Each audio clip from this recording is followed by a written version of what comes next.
les ha pasado más de una vez, la pregunta que muchos me hacen es, ¿en qué se diferencia un lobo marino y una foca? ¿Son lo mismo? Y pueden ver acá en la imagen que hay dos grandes diferencias entre la foca y el lobo marino. El lobo marino te mira y te juzga, y la foca te hace ojitos. Pero en realidad, yendo a la parte seria, eh, ambos son muy bonitos, ambos te hacen ojitos. Pero ambos son del grupo de la suprafamilia Pinípedos y son de la familia otáridos y fósidos. ¿Y cuáles son las diferencias reales de estos dos grupos, de estas dos especies? Una es que los lobos marinos tienen orejas visibles, como pueden ver acá. En cambio, las focas no. Tienen este hoyito que tiene la oreja hacia adentro. Y los lobos marinos se pueden parar en cuatro patas, a diferencia de las focas, que tienen esta forma más aguzanada, porque no se pueden erguir. Entonces, si ustedes pueden ver la típica caricatura de la foca de circo con la pelotita en la nariz, ya saben que en verdad es un lobo marino. O, como pueden ver acá, león marino, como también se les conoce, dependiendo en el país eh, en que estemos hablando. Ahora viene lo importante. ¿Cuál es el problema que estamos evaluando? Es el plástico en los mares. Probablemente vieron muchas veces en redes sociales o en internet o en las noticias cómo el mundo y el mar en general, los océanos están repletos de plástico. Y muchos colegas científicos a través del tiempo han denominado el tiempo actual como la era del plástico. ¿Y por qué esto? Porque nuestra sociedad está muy dependiente del producto plástico. ¿Por qué? Porque ya en los años 50, cuando se creó, fue un material muy barato, muy maleable, muy liviano y muy duradero. Y estas mismas características que nosotros nos hace la sociedad que avance como avanzó, es decir, nuestro computador en el que estamos viendo esta charla o celular, tiene compuestos plásticos. El mouse con el cual hago el puntero tiene compuestos plásticos. Incluso mi ropa tiene partes plásticas como nylon o otros materiales. Estas mismas características tan buenas que tiene son un problema al medio ambiente. ¿Por qué? Porque son muy duraderos, no se degradan. Es decir, muchos de los plásticos que se originaron en los 50, en 1950, siguen estando hasta el día de hoy. Y muchos de los plásticos, al ser muy livianos, muy ligeros, flotan. Por lo tanto, se mueven por las corrientes alrededor de los océanos de todo el mundo. Aquí pueden ver en esta figura, que esta se generó en 2013, pueden ver los millones de toneladas métricas de plástico que se botan a los océanos en estos países, siendo los países desarrollados los que más generan residuos plásticos y los que llegan al mar. Y pueden ver las proyecciones de 2050 hasta el 2000, del 1950 hasta el 2050, en el cual pueden ver que no son alentadoras, que la cantidad de plásticos que están cayendo al mar cada vez son más y más y más. Y el gran problema de esto es que como duran mucho tiempo, estos plásticos, los que ya teníamos en los 50, siguen estando en el mar, ahora en el 2020. Y los plásticos 2020 seguirán estando en los océanos para el 2050. Entonces es un problema acumulativo, no solo se genera más, sino que se acumula más.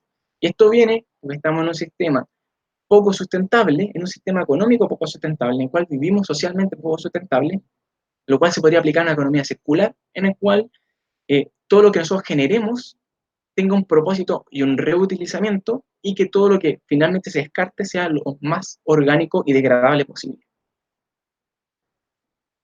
Aquí tiene una imagen de la NASA que hizo unas proyecciones desde el 79 al 2012 de cómo se moverían las partículas plásticas por las corrientes marinas. Y como ven, partieron unas pocas partículas, se llenó de partículas todo el mundo y se empiezan a desplazar a todos lados.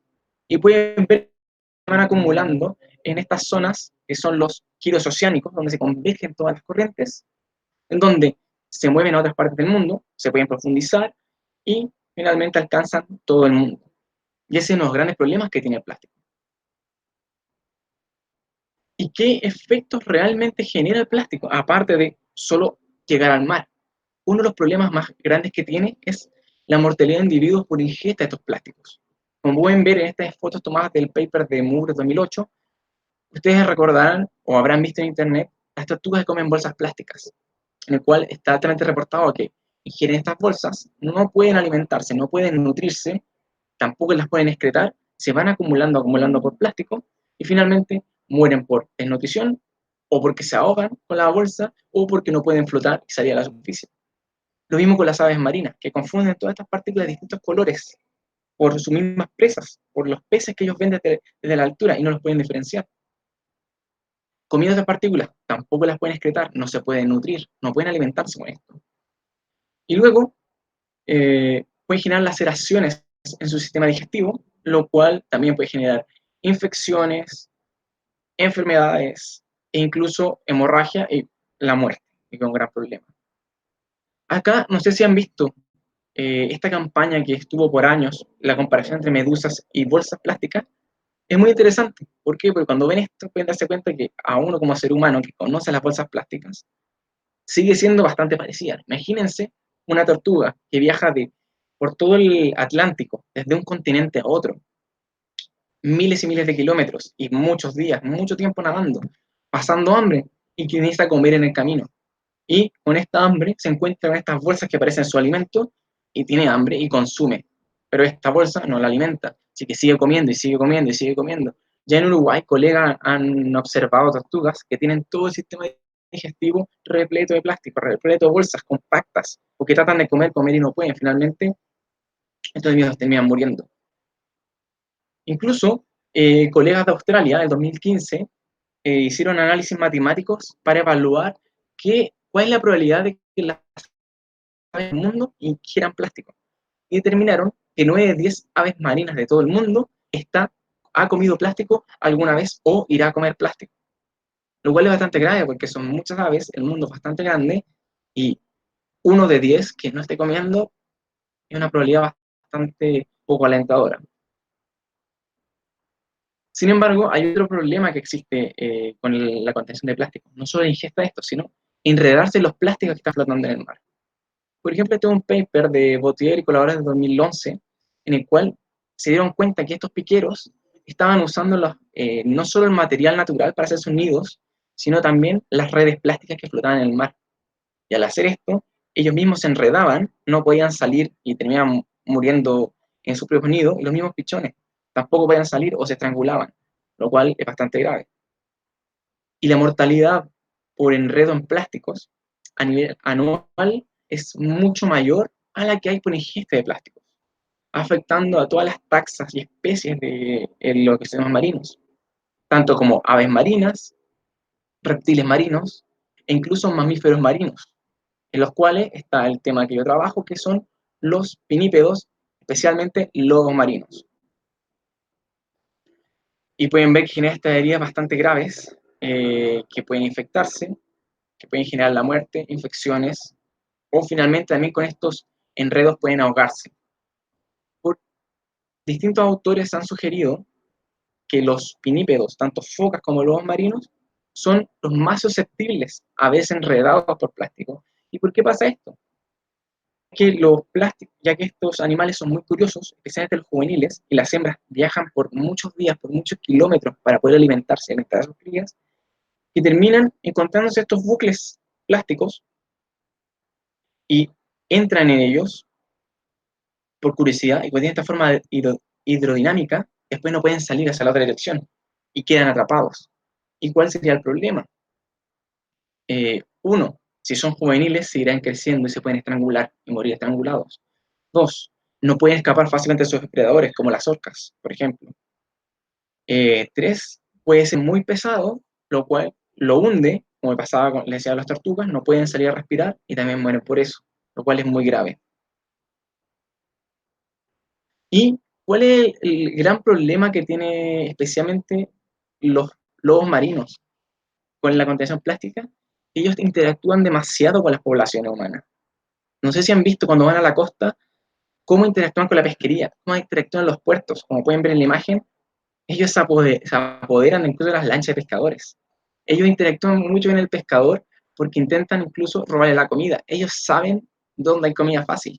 Como pueden ver acá, hice este dibujito, este mini cómic, que sería como estos lobos marinos piratas, que buscan interactuar con el ser humano para alimentarse de lo que están cazando. Porque son animales muy inteligentes, siempre me gusta compararlos con lo que sería como un perrito de agua, en el cual son muy oportunistas, entonces saben dónde ir a buscar la comida para gastar la menos energía posible. Incluso aquí hay imágenes que han salido en internet más de una vez. Pueden ver acá cómo el lobo interactúa en las ciudades de Chile. Esta es una foto de Valdivia y pueden ver que es un lobo común, un adulto, un macho grandote, que está cruzando la calle, quién sabe a dónde va, tal vez va a comprar algo, a la feria fluvial, no lo sé. Y también tenemos lobo común también aquí en Talcahuano, en el cual, como pueden ver, estaba tomando la micro para poder ir al centro. Ese nivel de interacción tienen los lobos marinos con el ser humano. Entonces, claramente, si sumamos que el ser humano está contaminando con plástico constantemente y cada vez más, las probabilidades de que estos animales se encuentren y se vean afectados por el plástico cada vez mayor. Incluso, esto, por ejemplo, es una cámara que está puesta en una red de arrastre.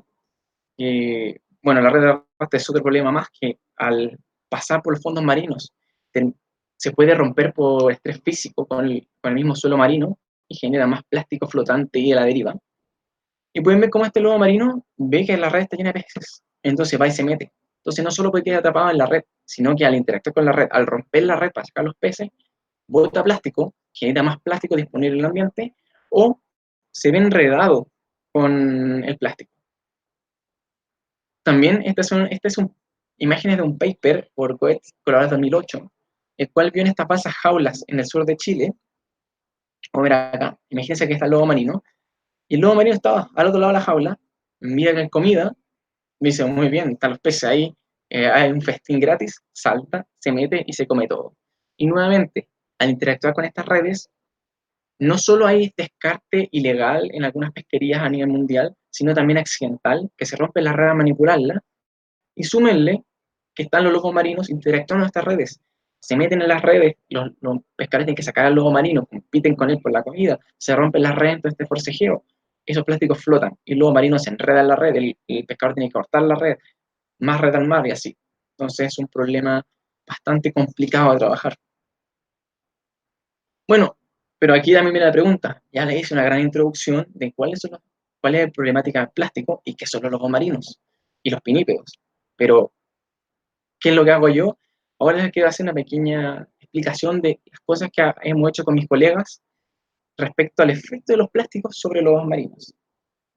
Anteriormente les conté que trabajo en una isla al sur de Chile, bajo Chile, como pueden ver en un mapa, llamada Isla Guafo.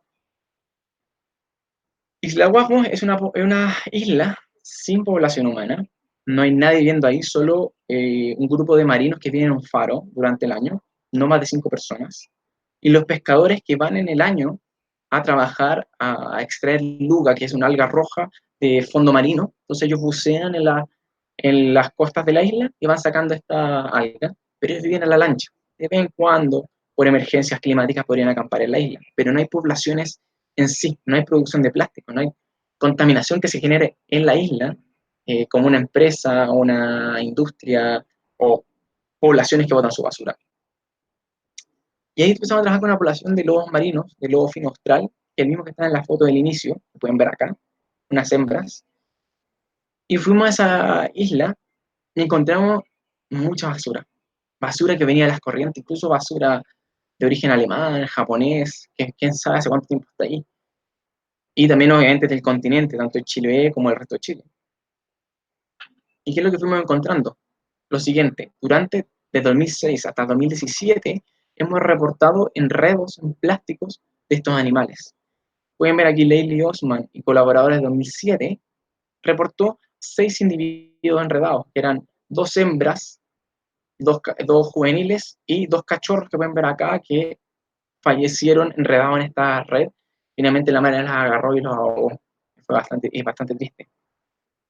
Ya en el 2013-2014 encontramos un juvenil que estaba con una correa de embalaje aquí en el cuello y pueden ver se puede ver un poco la carne. El problema de esto, más allá que la herida se infecte, es que este animal sigue en crecimiento. Si no se libera ese material, puede morir estrangulado. Y todo el resto de los años seguimos viendo, aunque en números bastante bajos, 2 por año, en una población de 3.000 individuos, animales enmallados, animales enredados con distintos materiales, tanto en redes como en redes de embalaje, las cuales asociamos a la pesquería aledaña y oceánica y a los descartes ilegales de embarcaciones comerciales o las correas de embalaje, por lo que pudimos conversar con marinos, pescadores. Sin embargo, el origen claro geográfico no está tan preciso.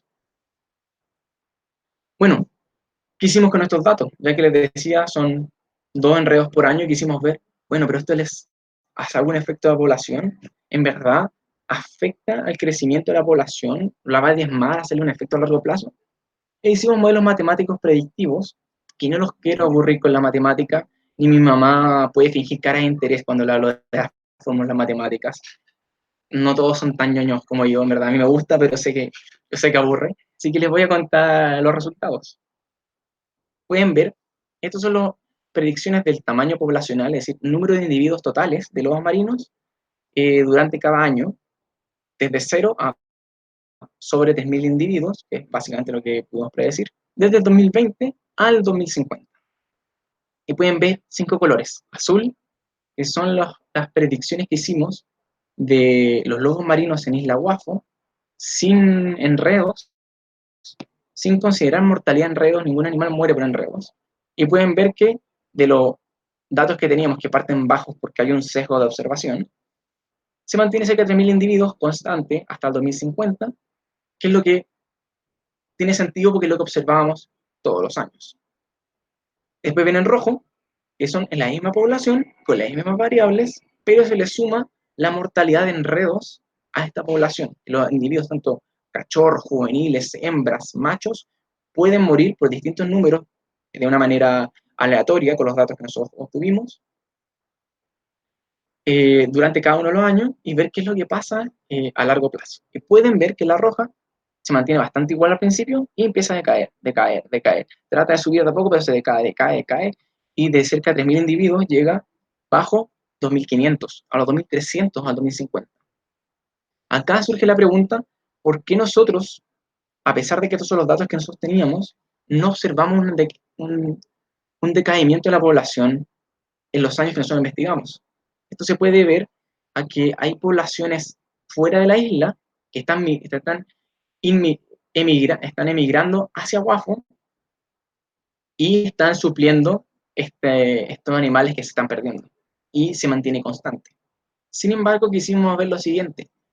Si estamos considerando que el plástico que hay en el océano va a ir aumentando de aquí al 2050, lo más probable es que si hay más plástico, va a haber más interacción con estos. Va a haber más interacción con los plásticos, va a haber más enredos. Por lo tanto, podría haber más mortalidad de enredos. Quisimos analizar esto.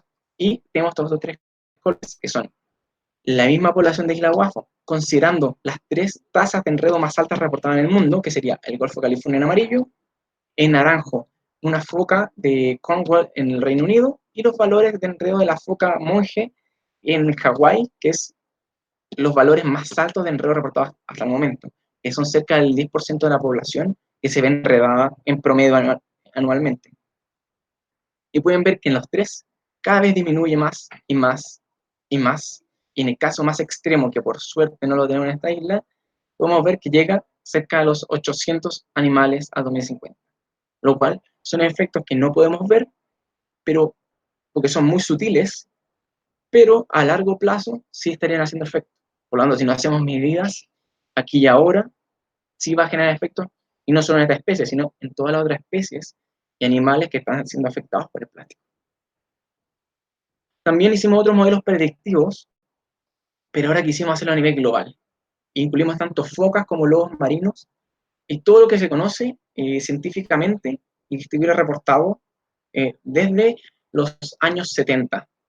Así que de los 70 hasta el 2016 fue este estudio.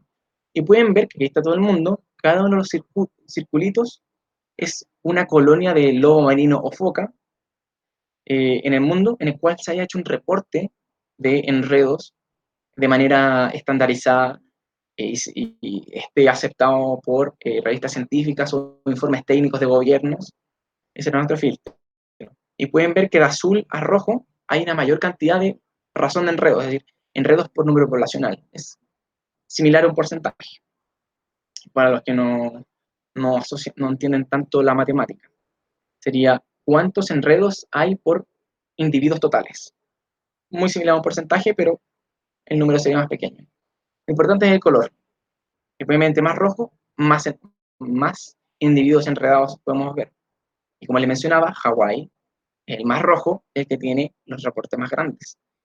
También encontramos que en Nueva Zelanda también existe una población que está altamente impactada.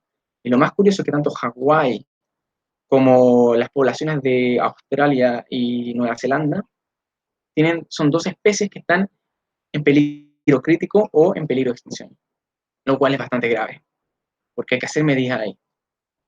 Y pueden ver que los colores se ponen más rojos como en estas zonas y en estas zonas. ¿Y aquí se puede ver esto? Esto se puede ver lo que les decía y les mostraba en el video de la NASA a las corrientes marinas. Como pueden ver, aquí pueden ver la flecha en azul cómo se moverían las corrientes y estarían los giros oceánicos ubicados acá. Aquí estaría el giro oceánico del Pacífico Sur, del Pacífico Norte, y también habría giro oceánico del Atlántico Norte, Atlántico Sur y el Índico. Y pueden ver que las colonias de lobos marinos y focas se encuentran justamente donde están las corrientes marinas. Por ejemplo, aquí pueden ver la UAF Juan Fernández, justo donde empieza la corriente de Humboldt. California, que también la veían rojo. Aquí justo existe una corriente llamada corriente de California, que mantiene los plásticos atrapados en Estados Unidos y México. También habían puntos más rojos en la zona de Alaska, donde también existe la corriente de Alaska, que también atrapa los plásticos. Hawái, como pueden ver, está atrapada en el giro oceánico del Pacífico Norte. Por lo tanto, claramente está más expuesta a plástico, a pesar de que Hawái es una isla y obviamente no tiene una producción de plástico tan alta como otras zonas del mundo. Ahora viene la otra parte, no sé si han escuchado los microplásticos. Los plásticos se separan por tamaños, tanto macroplásticos, que son los grandes, los que les conté anteriormente, y los microplásticos, que son los plásticos más pequeños, que son inferiores a 5 milímetros. ¿Y cómo se generan los plásticos? Hay dos tipos de plásticos. Uno, los microplásticos primarios, los cuales la industria los genera como microplásticos. Esto ocurre generalmente en la industria cosmética, en el cual se generan estas partículas exfoliantes que pueden ver acá, estas microesferas plásticas, y cuando uno pasa esa crema por la cara, siente esa sensación abrasiva. También en la pasta de dientes. Hay algunos productos que usan microesferas de azúcar, pero muchos también usan plástico. Entonces hay que tener ojo cuando uno compra. ¿Por qué? Porque estos plásticos que uno usa terminan llegando a la cañería, de la cañería a los ríos, de los ríos al mar. Y hasta el día de hoy, los plásticos estos microplásticos, como ven en la foto, son tan pequeños que no existe un tratamiento de aguas tan efectivo que evite que todo el plástico llegue al mar finalmente. También están los microplásticos secundarios. Estos son macroplásticos que por estrés de viento, oleaje, cualquier estrés físico, radiación UV, terminan fragmentándose lentamente en microplásticos. Acá, ¿se acuerdan la imagen que les mostré de la tortuga, de cómo ve la tortuga su alimento? Aquí, Ori y colaboradores de 2017, con peces de Isla Pascua, se dieron cuenta que estaban comiendo estos microplásticos azules. En su estómago estaba lleno de estos microplásticos. Y se dieron cuenta que la dieta de estos peces era este zooplancton de color azul. Incluso a nosotros, a mí me pasa, yo creo que a ustedes también, que en verdad si yo veo esto en el agua al microscopio, al principio si no tengo la expertise, no los voy a diferenciar. El pez tampoco los va a diferenciar, se los come pensando que es comida, nos hace su hambre, sigue comiendo, no se nutre y tiene los mismos problemas que los macroplásticos. Muerte por inanición, se puede generar heridas en el sistema digestivo o cualquier problema sistemático en su fisiología.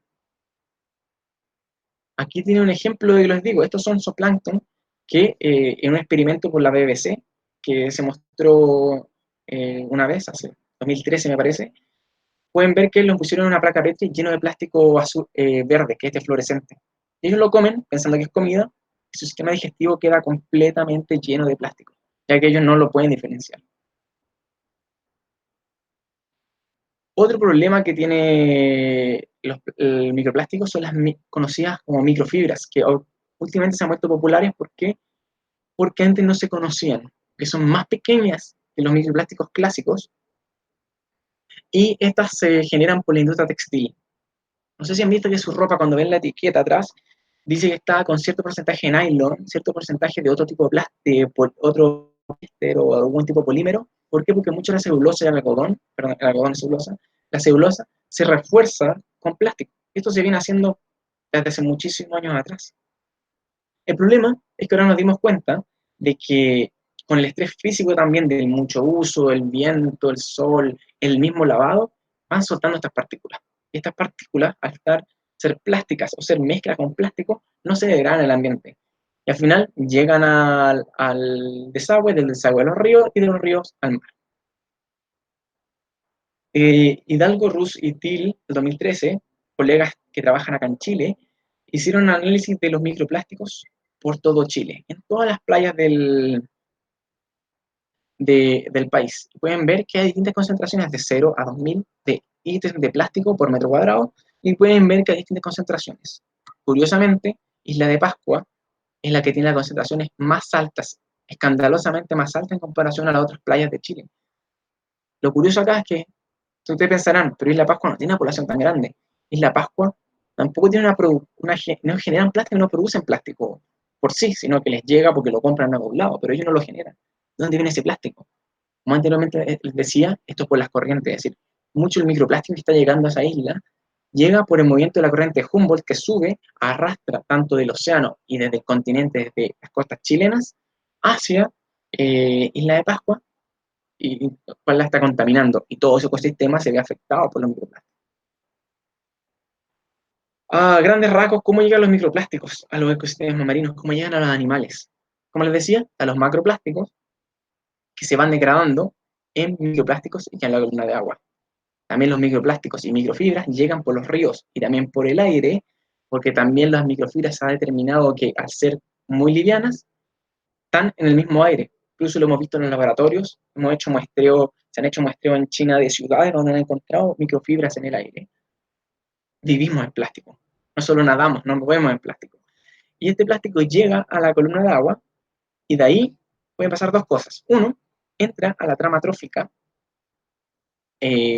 pelágica de los animales que nadan, por zooplancton, por peces pequeños, peces más grandes, llegando a operar estoque como aves marinas y mamíferos marinos, o sedimenta, porque también se pueden hundir, porque pueden tener ciertas características, pueden juntarse ciertos organismos pegados a los plásticos y se hunden, como la misma corriente, y entran por las tramas tróficas bentónicas, donde pueden haber ciertos anélidos, filtradores, crustáceos, y se sabe que ciertos crustáceos confunden mucho las microfibras por su alimento, y cuando las ingieren, las van fragmentando, y después estas quedan más pequeñas y más disponibles en el ambiente, las microfibras, las cuales también llegan a depredadores tope, que ellos los comen, y si nosotros investigáramos las heces de los depredadores tope, como los lobos marinos, podríamos encontrar plástico que estarían comiendo de manera indirecta. Entonces, aquí viene la parte que le amorosa a la ciencia, donde he estado cerca de 3, 4 años filtrando caca, lo cual mirando caca y buscando plásticos. Entonces, ¿qué es lo que pero ha servido bastante, ya que en el 2017, con mis colegas, encontramos en Isla Guafo, en esta población en esta isla que no tiene población humana, encontramos microfibras plásticas en sus heces, azules, rojas, negras, algunas transparentes, y en gran número. Incluso también encontramos microfragmentos que le mencionaba anteriormente, es decir, se están contaminando. Entonces, por esta misma razón, llegamos con distintos colegas a decir, muy bien, veamos qué pasa en Chile y Perú. Y con distintos colegas de los dos países, juntamos un equipo y fuimos a investigar qué es lo que está pasando con la dieta y los ecosistemas que están asociados a los lobos marinos. Y tenemos eh, el lobo fino austral de Perú, el cual es Punta San Juan, el lobo fino austral de Juan Fernández, el lobo común en el Islote Pupuya, también lobo común en dos zonas de Chiloé, y el lobo fino de Juan Fernández, perdón, el lobo fino austral en Isla Guaf. ¿Y qué es lo que encontramos? En todas las poblaciones encontramos tanto microfibras como microfragmentos. Aquí estaría el mapa y pueden ver la latitud. Punta San Juan, Perú, Juan Fernández, acá, Islote Pupuya, acá, Isla Guafo acá, Chuleque y Chaihuaco, que son las dos zonas de Chiloé que están acá. Y pueden ver que hay hartas concentraciones, siendo Juan Fernández la que tiene más concentración de microplásticos en las 6 poblaciones que investigamos. Y nuevamente, esto lo podemos asociar a las corrientes marinas. Como pueden ver, aquí está la corriente de Humboldt que llega a la zona que está acá, Isla Guafo, contaminando Isla Guafo, dando Chiloé, al estar estas dos zonas de Chiloé en los fiordos, podrían estar más protegidas a las corrientes y a los plásticos que llegan de otras zonas. Por eso podríamos tener unas concentraciones menores. Y subiendo hasta Pupuya, donde también vemos que se aumenta la cantidad de plásticos, y de luego alejándose hacia el giro oceánico del Pacífico Sur, pasando por Juan Fernández, y alejándose de las costas peruanas, lo cual nos explicaría por qué tal vez en Punta San Juan encontramos menos que en otras zonas de Chile. Aún así, la cantidad en Punta San Juan no es despreciable, en verdad. Hay bastante plástico, más de lo que esperábamos. Otra razón que observamos en este estudio, ya que estas son teorías que nos salieron después de ver los resultados, que aún debemos probar. Otra posible teoría de por qué tiene esta diferencia en concentraciones es la dieta de estos animales, donde el lobo fino austral de Perú, el cual es una población genética distinta a la población de sur de Chile, donde está Isla Guafo, estaría comiendo anchoveta y jurel, a diferencia del lobo fino de Chile, que estaría comiendo merluza y crustáceos. Y como anteriormente les dije, los crustáceos tienden a generar más microfibras biodisponibles en el ambiente, lo cual nos explicaría por qué tal vez tiene más cantidad a pesar de que hay menos, está más lejos de poblaciones humanas y de contaminación en sí. Tenemos los Pino Juan Fernández, que estaría comiendo peces pelágicos y cefalópodos. Entonces, entre más oceánicas sean sus presas, más expuestas a las corrientes oceánicas estarían la contaminación a la cual están expuestos. Es otra explicación. Y tenemos el lobo común en Pupuya que comía anchoveta, sardina y merluza. Y el lobo común en Chiloé que estaría comiendo anchoveta, salmón y merluza austral. ¿Por qué creemos que hay diferencia entre los grupos? ¿Y por qué este lobo común en Chiloé tendría menos plástico? No solo porque los fiordos lo protegerían, sino que tienen una alta concentración de salmón en su dieta. Y estos salmones no son endémicos, no son de Chile, son de los cultivos de acuicultura, que está lleno el sur de Chile de estos cultivos. Y como les contaba, los lobos marinos interactúan con la pesquería y acuicultura, entonces se meten a las jaulas, las rompen, se comen los peces, dejan que escapen los peces para comer más, hay peces que se escapan, entonces los comen, y la dieta de estos salmones podría estar más controlada, ya que a la venta, y menos contaminada que los mismos animales naturales. Esa podría ser otra explicación.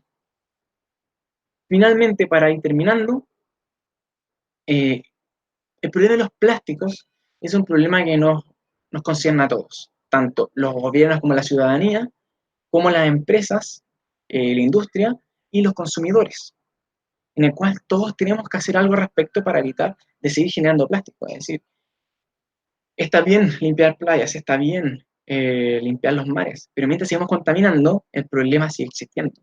Hasta los últimos años, hasta ahora, se ha hecho mucho un trabajo de bottom-up, de abajo hacia arriba, que quiere decir que la ciudadanía pide que se deje de hacer plástico, hacen campañas para concientizar. Los consumidores tienen que seleccionar qué productos no quieren o que tienen mucho plástico y seleccionan los productos que sean más ecoamigables. Sin embargo, no todo el mundo puede hacer esto. Y este es un gran problema que has tenido por años. Es decir, siempre se pide de que sea la ciudadanía y los consumidores quienes hagan algo al respecto, cuando no todos pueden, no todo el mundo puede ir y comprar botellas de vidrio. Imagínate esa persona que tiene que tomar la micro, viajar por horas a llegar a un supermercado, tal vez de regiones, y tiene que agarrar esas botellas de vidrio. A veces es complicado. Y hay un montón de otras situaciones en el cual la gente no es capaz de elegir ellos el producto que quieren, o muchas veces consumen un producto y luego no saben qué hacer con el residuo, porque no hay dónde reciclarlo, o no tienen las zonas para hacerlo y las facilidades para hacerlo. Por lo tanto, muchos científicos alrededor del mundo están proponiendo que se haga también un efecto top-down, de arriba hacia abajo, en el cual los gobiernos no tienen que ser reactivos, tienen que decir, muy bien, nosotros vamos a poner las normas, hacer economía circular en el sistema, evitar que se generen estos recursos, estos residuos, evitar de que esto termine llegando a la ciudadanía y no tiene que ser elección de la gente cuidar el planeta, sino que tiene que ser una norma cuidar el ecosistema. También las industrias, las empresas, tienen que hacerse responsables de lo que ellos producen, lo que ellos generan. Es muy fácil para una empresa decir, toma, generó una botella de bebida, tú te la tomas, es tu problema ver qué hacen esa botella. No, tú me estás dando la botella, es decir, yo no te estoy pidiendo una botella plástica, tú la estás vendiendo. Es decir, ellos tienen que ser responsables de, y esto viene también de la economía circular, y sé que hay colegas que están viendo esta charla que saben más del tema de la economía circular y ellos mismos me han enseñado, eh, que ese producto tú tienes que ver cómo hacer para que ese residuo no llegue al ambiente. Por lo tanto, aquí lo importante es no echarse la culpa entre todos, sino todos colaborar, tanto bottom-up como top-down, es decir, de abajo hacia arriba y de arriba hacia abajo. Y también, siempre me gusta mencionar esto, porque es muy, cuento que es algo interesante, con todos los análisis que hicimos con mis colegas, pudimos determinar que el lobo marino sería una excelente especie centinela, como pueden ver en la imagen, como un superhéroe, que nos permitiría saber dónde hay plástico, dónde hay una contaminación, dónde, qué son los efectos que ocurren, incluso tomar medidas para priorizar dónde trabajar. Y yo siempre pongo en mis trabajos al lobo marino como nuestro superhéroe, nuestra centinela contra la contaminación del plástico. Para ir terminando, siempre hay que agradecer que esto yo no lo hice solo, en verdad. Hay un montón de colegas que pueden ver acá en la presentación, tanto nacionales como internacionales, que trabajaron a la par conmigo y no podría haber hecho esto sin ellos. Y son un montón de instituciones, así que agradecerles. Espero que les haya gustado la charla. Ahora voy a leer los comentarios de Facebook para ver qué opinaron. Vi que reaccionaron mucho, les agradezco bastante. Acá están mis datos de Twitter, mail y página web por si les interesa hacer preguntas a futuro, investigar más, cualquier cosa que les interese. Muchas gracias. Ahora voy a mirar los comentarios.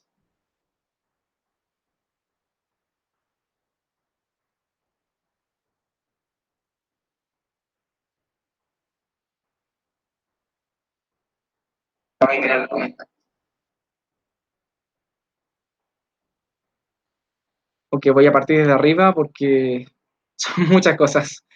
Eh, muchas gracias a ustedes por mirar.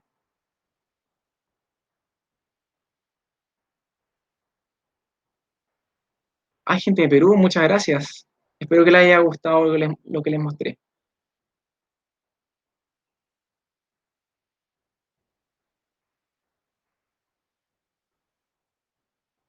Aquí tengo una pregunta de Zoila.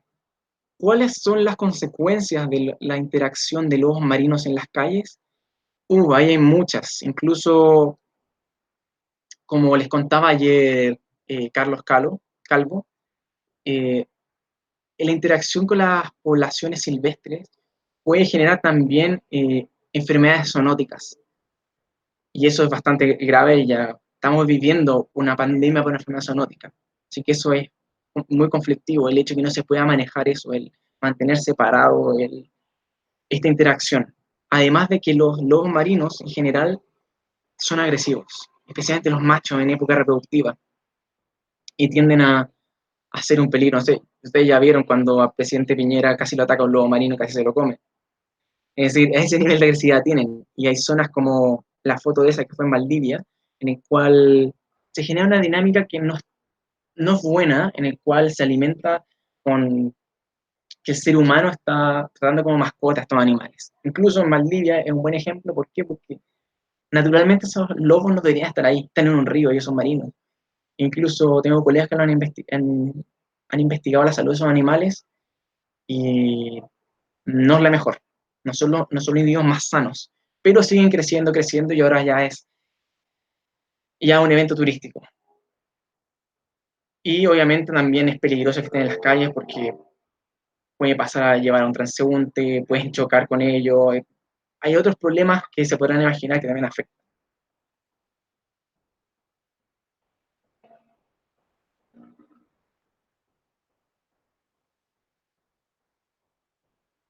Vamos a ver otra pregunta.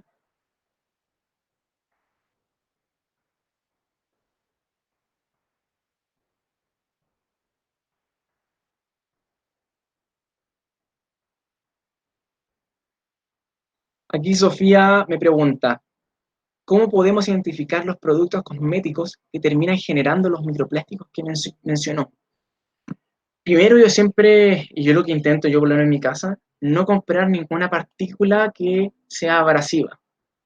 Eh, Especial en pasta de dientes, donde blanquear los dientes no es necesario, ya que los dientes de por sí son amarillentos. Está bien limpiarse, está bien usar pasta de dientes, pero usar partículas abrasivas, yo no soy experto en salud dental, pero no es necesario usar esos productos. En el hecho de los cosméticos faciales, de piel, no soy muy experto en eso, pero tanto los productos como dentales, como todo tipo de cosméticos, siempre dice en los ingredientes atrás qué partículas tiene, y si no lo tiene, duden. Pero hay muchas que actualmente están haciendo, tratan de ser ecoamigables y dicen eh, esferas de azúcar. Entonces no se los digo porque lo estoy inventando, lo he leído varias veces. O sea, y esta bien viene la parte que les decía en las conclusiones, sobre que también es responsable de los consumidores, es decir, si ustedes tienen la opción, que no todos la tienen, pero si la tienen, elijan los productos más ecoamigables que puedan.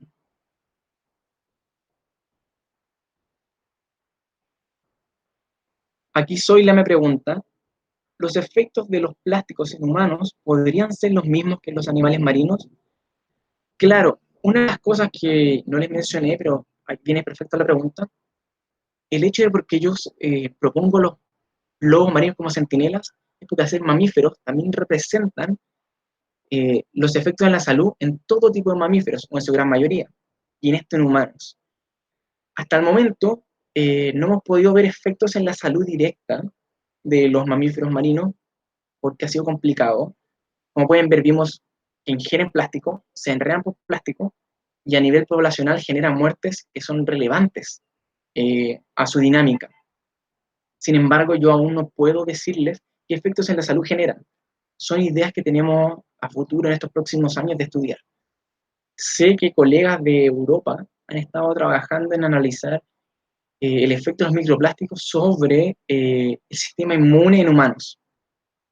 Y fue muy interesante, esto lo vi en el 2018, en una charla en noviembre. No sé si ese paper habrá salido ya. Pero lo que ella estaba viendo era que si hay una respuesta inmune del sistema inmunológico humano en la sangre sobre los plásticos. Sin embargo, las concentraciones que necesitó para ver esa respuesta eran muy altas. Pero de nuevo, el tema que pasa con los plásticos, cada vez se encuentran tamaños más y más pequeños. Incluso está también el término llamado nanoplásticos, que no hay muchos estudios al respecto en proporción a los estudios de macroplásticos. Y no sabemos exactamente hasta qué nivel en la salud podrían llegar a afectar. Y eso es lo que muchos colegas en el mundo están investigando. Pero claramente, si vemos que le afecta a los lobos, muy probable nos afecta a nosotros también.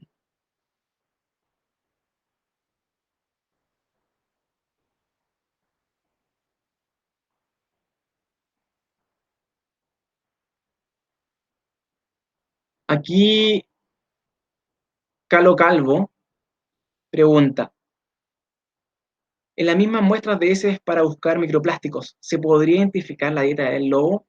Así quizá se podría relacionar alguna presa con los microplásticos. Claro, aquí nosotros en los estudios que les mostré intentamos hacerlo por un tema de recurso y logística, no pudimos hacerlo de manera directa, pero sí se puede. Con la metodología que tenemos se pueden ver las estructuras duras, que son los otolitos, que son los oídos medios de los peces, que son unos huesitos muy duros, y por ejemplo también las estructuras duras de los cefalópodos, que son los picos, que donde las boquitas que tienen. Y con eso se puede identificar la especie. Y uno de los estudios futuros que tenemos y hemos planteado es utilizar esos análisis de manera paralela para ver qué es lo que están comiendo y si su dieta es la que está contaminada. También el año pasado, en el Reino Unido, Sarah Nance, una colega que también trabaja en microplástico en lobos marinos y en focas, ella hicieron un análisis de PCR, de análisis genético, en el cual analizaron qué genes había en la S del lobo para ver qué es lo que estaba comiendo. Y eso lo compararon con los microplásticos. Esa es otra forma. pero también es un tema de recursos. Entonces, uno puede ver la dieta directa viendo estructuras duras o puede ver por la genética. Vamos a ver más preguntas. Muchas gracias a todos por las preguntas y el interés. Claro, acá me gusta lo que dice Mariela. Necesitamos comenzar a exigir que las empresas hagan cargo de sus desechos. Por supuesto, no solo nosotros, todos tenemos que hacernos cargo. Y realmente, quienes generan más son las empresas. Y generalmente los residuos que ellos generan, nos tenemos que hacer responsables nosotros, porque nosotros lo compramos. Lo cual no debería de ser así. Por ejemplo, no sé si han visto en el supermercado, todos los productos vegetales, las verduras, están envueltas en plástico. Yo he visto plátano envuelto en plástico. Yo he visto los champiñones los pueden vender a granel. He visto muchas partes que lo hacen, pero no, siempre están en una bandeja de Plumavit con más y más y más plástico. Y no tiene mucho sentido. Y mucha gente también he visto que va al supermercado y usa bolsas plásticas para la fruta. La fruta tiene cáscara. Es decir, no necesitan más envoltorio. Lo que hago yo, y yo recomiendo mucho, ir con muchas bolsas de género. Yo tengo una bolsa de género para el pan, una bolsa de género para la fruta. Y en verdad yo peso todas las frutas por separado. Yo agarro 5 duraznos o 5 manzanas, las peso y saco el ticket del peso, me lo pongo en la polera para que no se me pierda y meto eso en mi carrito. Y después no necesito una bolsa para saber que tengo 5 manzanas. Están en mi carro, no se me van a perder. Ese es un consejo. Evitemos nosotros también, la empresa de hace cargo, pero también nosotros no usemos plástico de manera excesiva e innecesaria.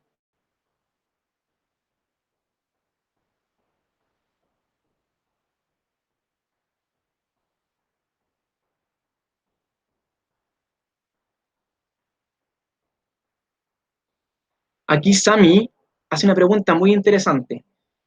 ¿Cómo se colectó la muestra y cómo se mitigó el efecto de la contaminación aerógena sobre ellas? Esa es muy buena pregunta. Incluso cuando empezamos este estudio en 2015, fue un gran problema que nos craneamos bastante. ¿Qué es lo que pasa? Que nosotros analizamos las muestras, encontramos plástico y de repente yo puse un vaso, no fue solo idea mía, sino de todos mis colegas, pusimos un vaso en el laboratorio de agua, lo dejamos ahí un buen rato. E hicimos el mismo análisis con la muestra de agua y el agua tenía plástico. Y empezamos con la duda, mm, tal vez el plástico no venía a la S, ¿cómo lo hacemos? Leyendo mucho y haciendo distintos experimentos, ¿qué es lo que hicimos? Recolectamos las heces con papel aluminio, igual como uno recolecta caca de su mascota, de su perro, la envolvimos en aluminio, todo lo que pudimos, harto aluminio, y después esa bolsa de aluminio se congelaba. Incluso después ya ese aluminio puede meter en una bolsa plástica por un tema de olor, bioseguridad, pero evitamos que todo el aluminio no tuviera ningún orificio en el cual pudiera haber contaminación cruzada de microplásticos. Luego en el laboratorio hicimos todo un protocolo que era vestimentas de color blanco completamente, evitar todo el plástico posible. ¿Por qué el color blanco? Porque sabemos que las microfibras pueden venir de la ropa, pero los colores más abundantes son el azul y el rojo. Entonces, al menos si contaminamos por accidente, va a ser blanco. Y el blanco es tan difícil identificar de qué es plástico o no es plástico, que ese ruido podíamos lidiar con eso. Incluso después hicimos análisis por FTIR, que es un análisis que se tira un láser para detectar el tipo de material que uno estaba analizando, y eso nos podía determinar qué tipo de plástico era. Y todo este análisis no solo evitamos lo máximo de plástico posible, sino que lo hacíamos en una campana de flujo laminar. ¿Qué es esto? Es una como campana de cocina gigante, industrial, de laboratorio, que extrae todo el aire constantemente. Y al hacer esto evitamos, en lo mejor posible, cualquier plástico en el aire no estaría en la muestra.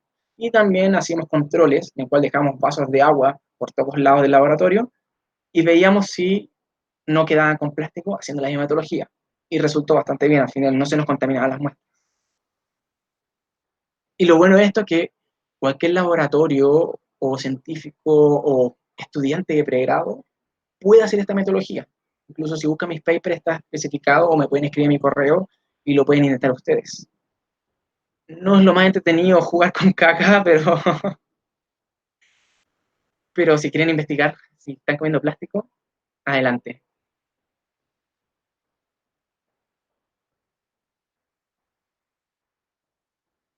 Muchas gracias, Vicente. Muchas gracias, Steffi. Uy, muchas gracias a todos, son varios.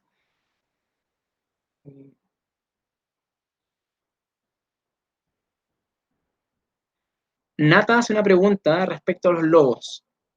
¿Hay sobrepoblación de lobos en general en el país?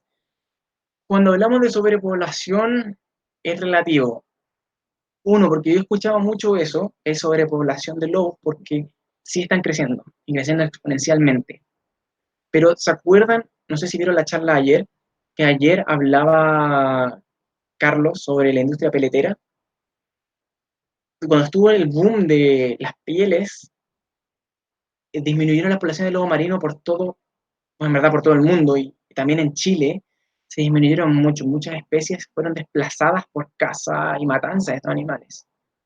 Entonces, cuando ustedes están viendo, escuchan en noticieros o en redes sociales que están creciendo mucho los lobos, en realidad están recuperando el espacio que antes tenían, y lo cual es bueno. El gran problema que tenemos es que el ser humano ha utilizado muchos espacios en los ambientes marinos y también terrestres, lo que hace que el lobo tenga que competir por los recursos con el ser humano. Y como antes les decía, como el lobo marino son bastante astutos, bastante oportunistas, si ven que el ser humano está cazando por ellos hacen la tarea fácil, es decir, la comida está ahí, yo puedo ir y comer lo que, si alguien ya la cazó por mí, lo voy a comer. Incluso hablaba con unos colegas cuando queríamos hacer un estudio al respecto, que en ciertas escaletas los lobos marinos conocen el ruido de las lanchas. Entonces, los han visto cómo están esos lobos durmiendo, tomando sol, y a lo lejos escuchan el sonido de la lancha pescadora, se despiertan y van, porque saben que ese sonido es de un pescador que va a buscar comida y esa comida se la pueden comer ellos. Entonces, no hay una sobrepoblación, están recuperando los tamaños históricos, pero sí está siendo un problema porque el ser humano no sabe convivir con la naturaleza. Además que también cabe decir que muchas pescas artesanales son bastante eh, pobres, por decirlo de una manera, es decir, no tienen muchos recursos ellos mismos como comunidades para solucionar esos problemas. Entonces también los dejan a la deriva combatiendo contra los lobos marinos. Entonces, yo siempre lo comparo, es decir, tanto los pescadores artesanales como los lobos marinos están compitiendo por quién come. Literalmente es como una competencia indirecta entre ellos y se están quitando el pan de la boca entre ellos. Entonces, aquí nuevamente no puede ser solo el pescador, solo la comunidad que diga, ah, muy bien, hagamos las cosas distintas, sino que también tiene que haber de arriba normas que nos permitan regular esto, lo cual no es fácil.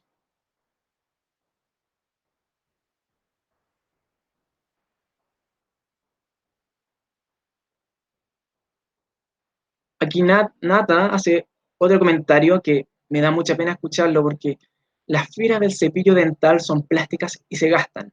No existe otra alternativa.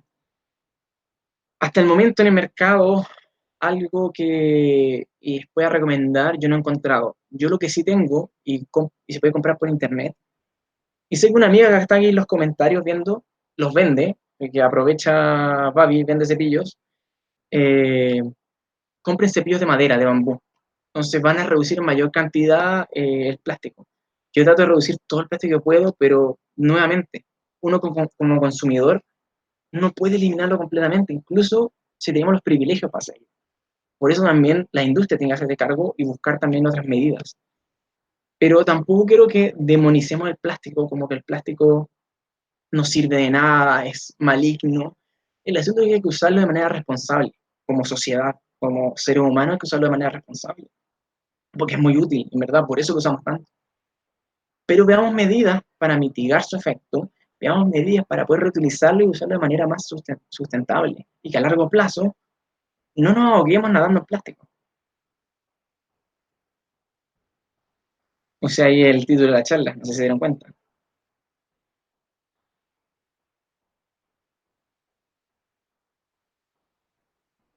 Camila pregunta si hay efectos hormonales.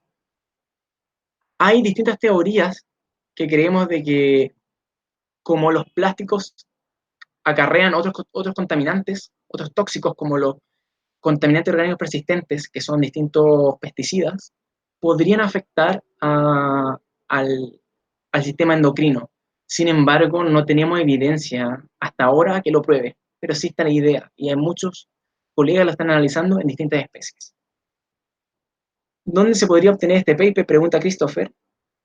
Si quieres me puedes escribir un mail o escribirme al Twitter y yo les mando los papers míos o los papers que necesiten del área. Lo otro es Google Académico. No sé si bueno lo han probado. Google Scholar, Google Académico, tanto en inglés o en español. Es un buscador de Google que les permite buscar información científica, papers científicos, exclusivamente. Y también existe la plataforma llamada Science Hub, Science, que es SC y latina, guión HUB larga, eh, que es una plataforma para descargar ilegalmente papers bloqueados. Y así podemos tener ciencia libre para todos, porque así debería ser. Así que si meten a Google Scholar y buscan un paper, después pegan ese link en Science Hub y lo pueden descargar y leer. De todas maneras, si quieren un paper de manera legal, me lo pueden pedir a mí, yo también lo tengo. Ahí tienen mi mail.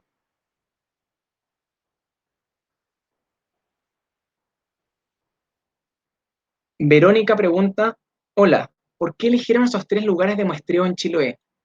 Bueno, aquí tengo que confesarles que los muestreos que elegimos a lo largo de Chile y Perú fueron oportunistas.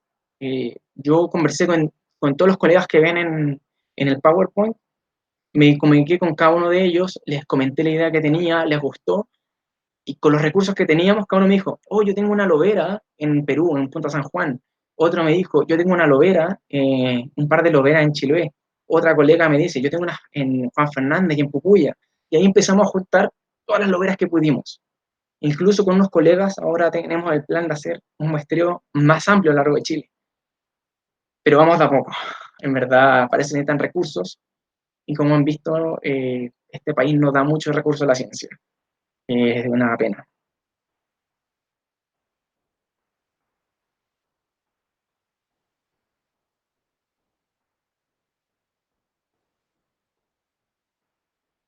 Aquí Camila dice, oh pucha, lo leí hace mucho, pero en Google hay muchos papers disponibles, es poner efectos de plásticos en la salud PDF. Y para mejorar esa búsqueda, en vez de Google normal, usen Google Académico. Y no que poner PDF y lo ponen en inglés, y les salen todos los papers, ponen plastics o microplastics en Google Académico y va a estar lleno de información. Aprovechen de usarlo. Hay mucha información gratis. Y si no, ya les di el otro tip.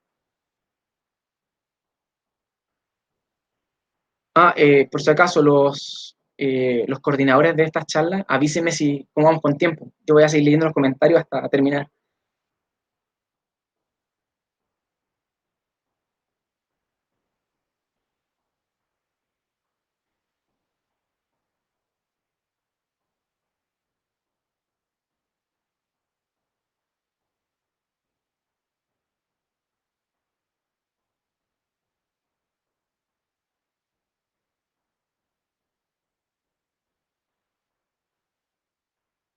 Aquí Calo pregunta, ¿qué tipo de plásticos eran las microfibras y microplásticos? Luego de pasarlos por las máquina mágica, como dice él, que identifica el tipo. Bueno, esta máquina mágica determinó que eran nylon y polietileno. Esos son los que nosotros pudimos detectar y son los más abundantes en el reportados en el mundial. No nos extrañó verlos porque en muchos animales, en muchas especies lo han encontrado.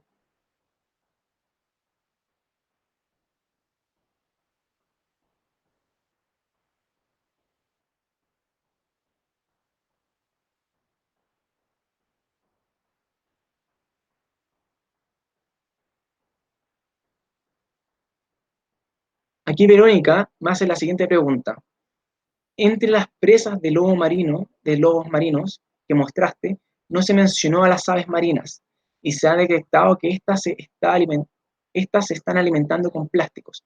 ¿Cuál sería la incidencia en la dieta de lobos marinos. Bueno, cuando yo trabajé en la dieta, como les contaba, no hice un análisis de muestreo paralelo en la temporada de la dieta y el plástico, sino que eran muestreos, análisis separados, y mucho de la dieta era bibliográfica porque se conocía la dieta de esas poblaciones. Eh, Así que no vimos que en general en esas poblaciones comieran aves. Sin embargo, sé que comen de manera incidental aves, y de todo en realidad. Incluso les cuento, y esto es triste, pero muchos lobos marinos comen otros lobos marinos de otras especies más pequeñas, como el lobo común, el lobo fino. Pasa ese tipo de canibalismo también, pero no es tan frecuente, entonces es difícil eh, determinarlo como una fuente del plástico, ya que si de 50 muestras solo una comió ave, es difícil hacer la relación para demostrar que realmente venía del ave. Entonces, por ejemplo, hablamos con la dieta general, es decir, con la mayor incidente, la mayor abundancia de su dieta, generalmente en las que les mencionaba.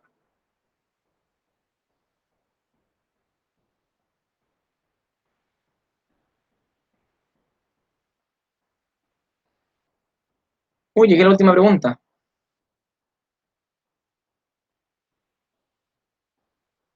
Aquí Jessica pregunta, ¿conoce la situación de la lobera de Salinas en Ecuador con respecto a los plásticos? Jessica, no la conozco. En verdad, si está pasando algo ahí, sería interesante saber. Y cualquier colega que esté escuchando de Perú, Ecuador, otros países que le interese colaborar, bienvenido sea, tienen mi mail de contacto. Bueno, chiques, veo que hay más preguntas. Ok, están hablando por interno.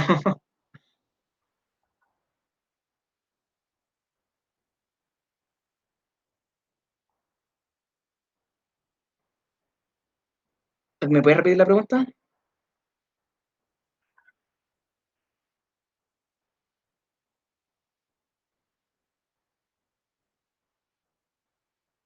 Ok, me están preguntando cómo podemos evaluar que el lobo marino fue un centinela.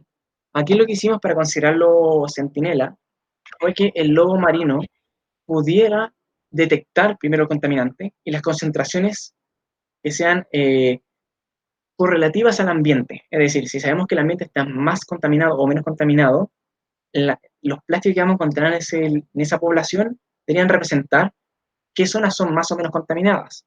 Si pueden ver, les quise poner, podemos retroceder en las diapositivas. Pueden ver acá les hablaba de que, porque sabemos, porque hay muestreos en el océano, con muchos colegas hace mucho tiempo y siguen haciéndolo, sabemos que las zonas más cercanas al giro oceánico están más contaminadas. Y pudimos ver que microplásticos, las zonas más cercanas a los giros oceánicos, están más contaminadas. Entonces podemos hacer esa relación para proponer al lobo marino con centinela. Yo no puedo asegurarlo todavía, estamos proponiéndolo y siguiendo evaluando. En el tema de los macroplásticos, acá, les mencionaba que hicimos este análisis predictivo de dónde están las mayores probabilidades de plástico. Y pudimos ver que era Hawái, por ejemplo, una de las zonas más afectadas. Y cuando hacemos un análisis matemático, nos damos cuenta que Hawái es la que genera más efectos. Entonces, si nosotros usáramos estos análisis matemáticos para evaluar las poblaciones de Hawái u otras colonias, podríamos observar, podríamos, ¿cómo se llama? Identificar este efecto real y esta cantidad de plástico que estaría relacionado. Además de que también son medidas que son a nivel científico y gubernamental bastante prácticas en el sentido costo-beneficio que se pueden hacer. Es decir, es ir a una lobera, mirar animales, contar cuando están enredados, hacer este análisis matemático que estamos publicando para que sea público. Y en el caso de microplásticos, es ir con papel aluminio, recolectar hartas heces por todos lados y después hacer el análisis, que en verdad es bastante barato. De nuevo, hablando de fondos científicos, de universidades y gubernamentales, no es como que sale de mi bolsillo. Es barato en relación a eso. Y creo que ahí contesté esa pregunta. Veo que están llegando más preguntas. Aquí llegó otra.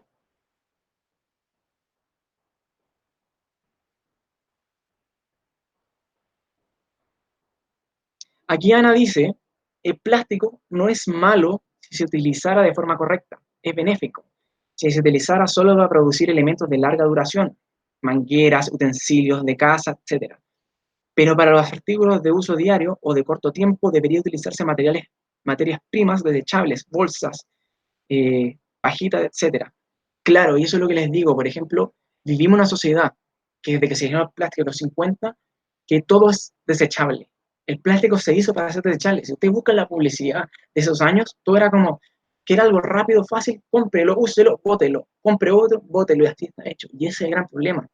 El plástico dura mucho, mucho tiempo, no hay por qué botarlo.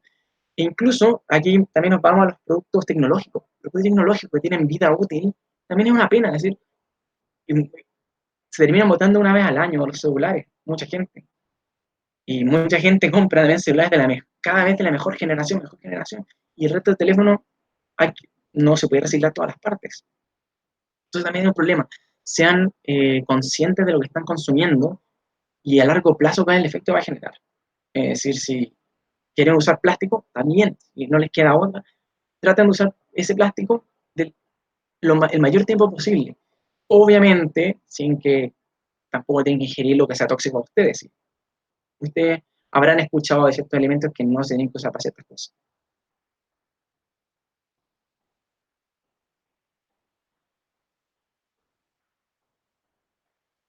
Aquí me, esto,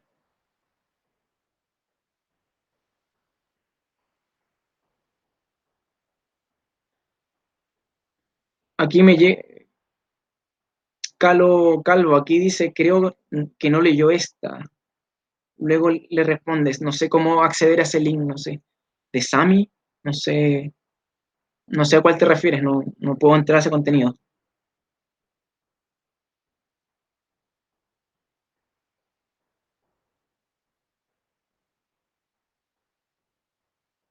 No, no lo puedo leer, Calo, no, no, no sé a cuál te refieres.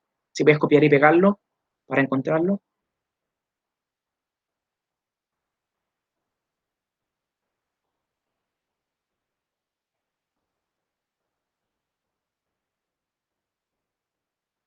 Aquí Rick dice, el río Maipo es un río de plástico. En la desembocadura he visto encendedores, vasos, envases de desodorantes, zapatillas y hasta juguetes. Imagino las demás desembocaduras o demás ciudades grandes. Sí, incluso nosotros, cuando yo estaba en pregrado en la Andrés Bello, como biólogo marino, en el centro de alumnos teníamos un grupo que se llamaba las limpiezas de playa, e íbamos siempre al río Concagua. Y todos los años estaba lleno, lleno de distintos elementos. Incluso si me están escuchando algunos de los alumnos del Andrés Bello, ojalá sigan con eso y estaría muy feliz de que sigan haciendo. Con Camila Arendt, que trabaja en Plastic, Plastic Ocean, con ella hacíamos esa iniciativa y también con Jesús Valdés, también bióloga marina Andrés Bello, y otros muchos colegas y amigos más. Y sí, hacíamos eso y durante todos esos años, desde que partí, hemos visto en todas las zonas plásticos, porque también pasa que la gente que vive en las comunidades, al no estar educada, al no entender cuál es la problemática del plástico, muchas veces la tira porque cree que se desaparece. Y ese es un problema que también falta, como leía algunos comentarios, educación. Y hay distintos colegas que están trabajando en eso. Esta charla también ayuda a eso y espero que ustedes lo difundan y le comenten a la gente lo que aprendieron acá, no solo los memes que vieron, sino la información, y le puedan decir que cuiden lo que están consumiendo y lo que están votando.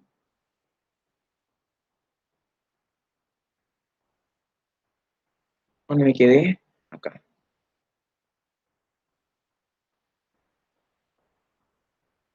Camila Díaz, ¿sabes de algún estudio sobre residuos de plásticos en medicina, jeringas?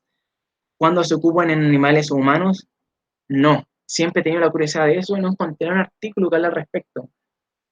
Y es complicado, incluso cuando trabajamos en campo con veterinarios, es súper complejo el tema porque se utiliza por un tema de salud, tanto para el animal que para los investigadores, mucho plástico. Y nosotros, por ejemplo, en mi equipo tenemos mucho cuidado con esto y siempre lo guardamos, no que dejamos nada en el ambiente y nos llevamos toda la basura, pero aún así se genera y muchas veces es imposible no generarlo. Y especialmente ahora me imagino los hospitales están usando mucho plástico y en la ciencia en general se usa mucho plástico. Y como les digo, a veces no se puede optar a otro material porque no existe la tecnología. Entonces, por eso, cuando podamos optar a no usarlo, por favor, no usemos plástico mientras se pueda.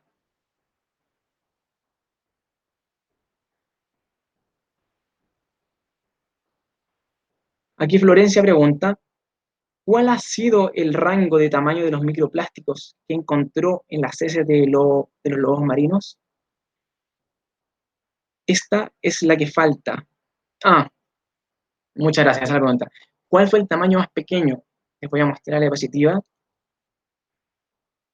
No pudimos medirlo de manera exacta, pero acá está la medida. Esos son 10 micrones, 100 micrones. Micrón son, es 100 veces más pequeño que un milímetro. Entonces, para que se hagan una idea, son pequeñísimos. Y pueden ver el tamaño que está acá. A lo largo serían 1, 2, 3, 4, 5, 6.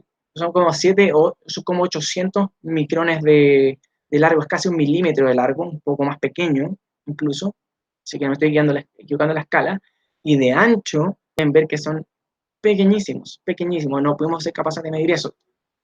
Pero aquí va el tema que les decía. Por eso existe el término llamado nanoplásticos, que son de las micras, del micrón hacia abajo. Y eso también es una ciencia que se está estudiando ahora, analizando ahora, y se necesita equipos muy avanzados para poder observarlos y analizarlos. Pero nosotros no fuimos capaces. Estos son los primeros análisis que hicimos con lobos marinos, que se ha hecho poco en el mundo en general. Muchas gracias, Florencia, por pasarme la pregunta que salté. Aquí Carlos me manda la otra pregunta.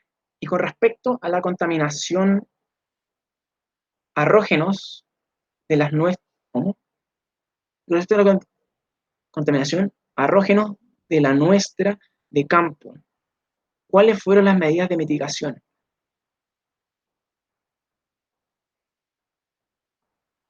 Uy, aerógenos. Ok. ¿Cuáles fueron las medidas? Claro, las medidas de mitigación fueron las que les mencioné anteriormente. Creo que por eso me salté la pregunta, porque pensé que la había contestado en la pregunta anterior. Eh, que sería recolectar las muestras con papel aluminio para evitar contaminación del aire de plástico cuando se mueva la muestra de una zona a otra. En el laboratorio usar la menor cantidad de materiales, todo era de vidrio, a excepción de los guantes de nitrilo que usaba yo, de color blanco, porque en verdad es un tema de salud también mía y de los colegas que me ayudaron a muestrear, que fueron bastantes, y alumnos de pregrado también, que son también sus colegas. Eh, y la ropa toda de color blanco para evitar contaminación, si es que existe, de fibras de colores. Y así no causaba ruido mis análisis. Como pueden ver ahí en la imagen del PowerPoint, en su gran mayoría eran azules, rojas y negras. Y las blancas era difícil muestrear determinar de qué eran antes de pasar por el FTIR. Visualmente es muy difícil. Y obviamente la campana de flujo, que como les decía, es una mega campana de cocina que extrae todo el aire. Entonces, el plástico que flota debería ser succionado. Y hicimos las pruebas, hicimos controles con agua y estaban limpias. Así que estamos seguros que funciona. Acá Álvaro me pregunta, wow, pregunta larga. Las redes de pesca de arrastre parecieran ser uno de los principales problemas de contaminación y daño a la fauna marina. Por supuesto, su fuente de origen es ciertamente la industria pesquera. ¿Han contactado ustedes como científicos a los protagonistas de la industria pesquera en Chile para buscar una solución ecológica conjunta? Trabajar en conjunto con Sonapesca para aminorar los daños podría ser una solución a largo plazo en el manejo de residuos industriales y pesqueros. Sé que hay colegas científicos que se encargan específicamente de la ciencia en las pesquerías, en sociología, en economía. Yo por mi lado, con mis colegas, nos hemos encargado en primera instancia de generar datos sobre los plásticos y mamíferos marinos, que son los lobos marinos y focas que le mostraba. Obviamente, queremos que a futuro usar estos datos para hacer medidas de mitigación con el gobierno y con entidades superiores. Pero por el momento no estamos llegando a ese paso. El tema de la red de arrastre, yo se lo mencionaba como dato anecdótico, que he leído y he comentado con colegas, pero yo no trabajo con las pesquerías de arrastre directamente, por lo tanto no me he metido yo todavía en esa área. Yo estoy más en el tema de la difusión, generar datos y hacer los primeros catastros de plástico en mamíferos marinos. Pero sí sé que hay colegas que están trabajando en eso, en concientización de colegios, de comunidades, de gobierno.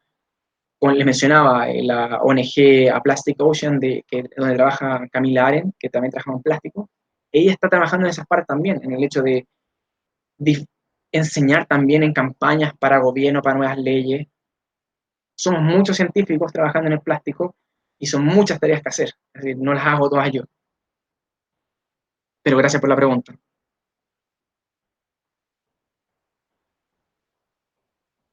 Carlos pregunta, una pregunta de Charlene.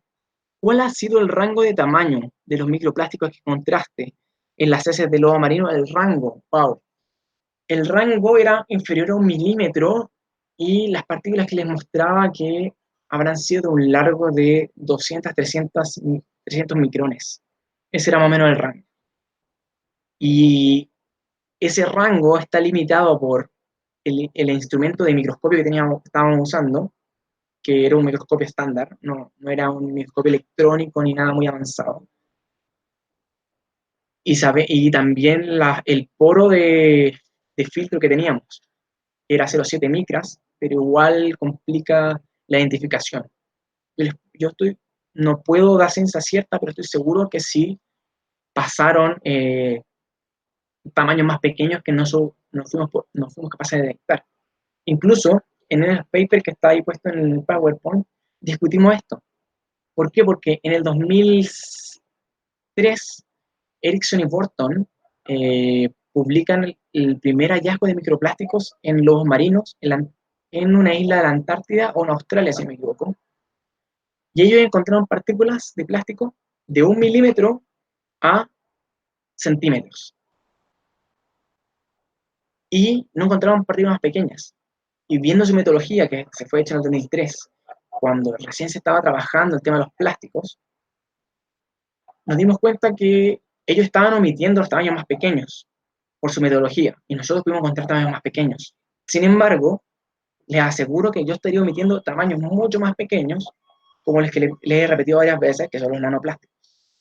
Por lo tanto, siempre hay ciertas limitaciones en la metodología, y ojalá otro científico más adelante pueda verlas. Incluso en el 2010 se hablaba mucho de los microplásticos, y ahora en el 2015 se empezó a hacer el boom de las microfibras, que siempre existieron, pero antes no las detectaban por las metodologías. Entonces, la ciencia va avanzando. El tema es que ahora hay que hacer medidas al respecto. Y en eso estamos trabajando todos los científicos del mundo, es un trabajo complejo.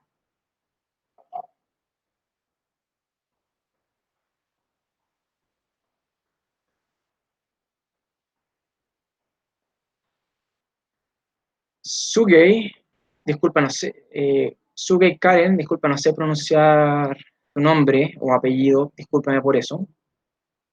Pregunta, ¿ese plástico que llega al mar afecta a los recursos hidrobiológicos? Por ende, ¿son alimentos de la población? ¿Afectan la salud de las personas? Muchas veces he escuchado que se habla de esto. Yo no quiero alarmar a la gente para decirle, todos los peces están contaminados, por lo tanto usted está comiendo plástico. Hasta el momento lo que ha dicho la evidencia es que el plástico se queda en el sistema digestivo. Y a menos que tú no comas el sistema digestivo de un pez o del animal que estés ingiriendo, no deberías estar contaminada con plástico. Sin embargo, se sabe que pueden tener cierta toxicidad, ciertos monómeros, polímeros, y pueden estar acarreando otros tóxicos como los pesticidas que le mencionaba anteriormente. Y eso sí puede hacer efectos en la salud de los animales y indirectamente y potencialmente al ser humano. Sin embargo, no hay nada probado, no hay nada a ciencia cierta que te pueda decir, sí, eso está pasando. Pero igual hay que verlo de esta manera, es decir, estamos contaminando nuestro propia comida. Con lo que sea que estemos contaminando, nosotros vamos a comer eso. Es decir, si esos animales están todos enfermos, vamos a comer animales enfermos. Sí, y más allá de comerlos o no, el hecho de les estamos haciendo efecto y tenemos que convivir con ellos. Una cosa que hemos aprendido desde octubre aquí en Chile y el último, en el fin de año, principio de año en todo el mundo con la pandemia, es que no estamos solos. En verdad, tenemos que convivir entre todas las personas y con todo el ecosistema. Acuérdense cuando se estaba quemando el Amazonas. Fue un tema global y se estaban quemando bosques, no cosas humanas. Bueno, también habían algunas poblaciones indígenas con problemas, obviamente, pero el punto que les quiero decir es, no estamos solos, el ecosistema convive con nosotros, igual hay que cuidarlo. Es decir, a largo plazo hay que tener un sistema sustentable en el cual todos podamos convivir.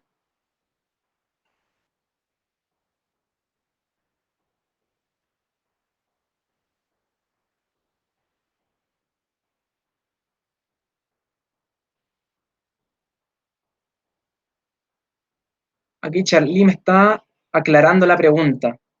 Bueno, yo la contesté.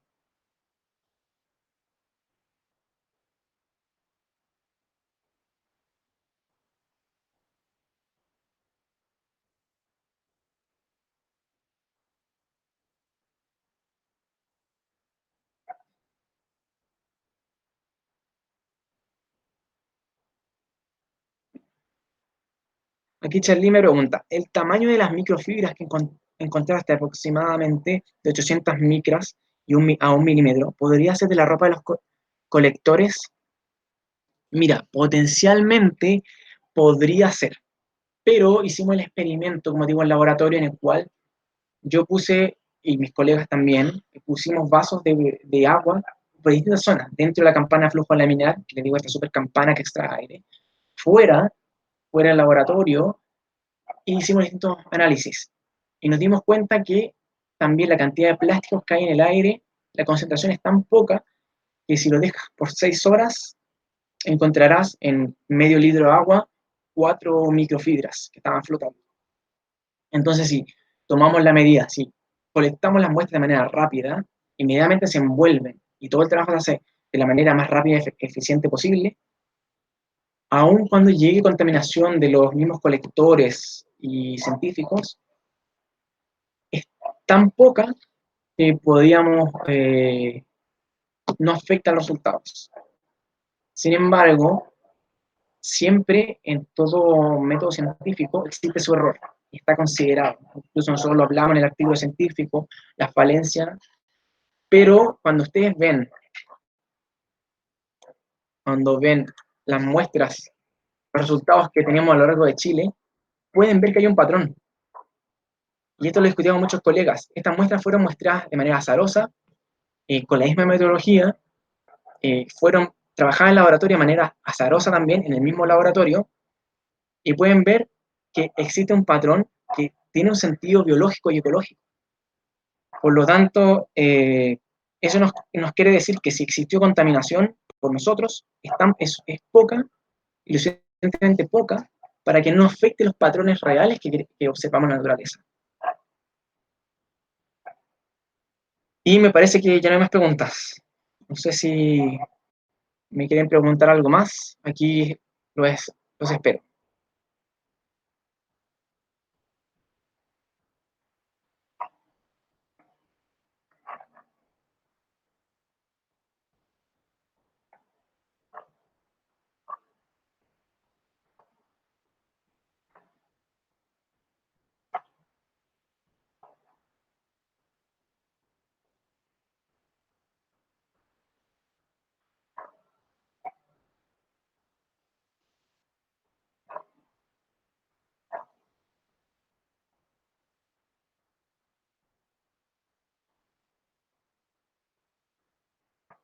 Pato, tú que estás por interno, me avisas si seguimos esperando. Preguntas no. Muchas gracias a ustedes. Genial. Bueno, cualquier cosa, les dejo nuevamente mi información. Está en nuestra página web del equipo de trabajo, que es Waffle Island Science, en el cual trabajan colegas veterinarios y biólogos marinos también, de distintas universidades, de distintas investigaciones, tanto de salud de los marinos como contaminación en plásticos, que es lo que trabajo yo. Y también está mi Twitter, si quieren escribirme por ahí o ver las cosas que publico, que ahí publico los papers, cosas científicas al respecto. Y también mi mail para consultas más directas.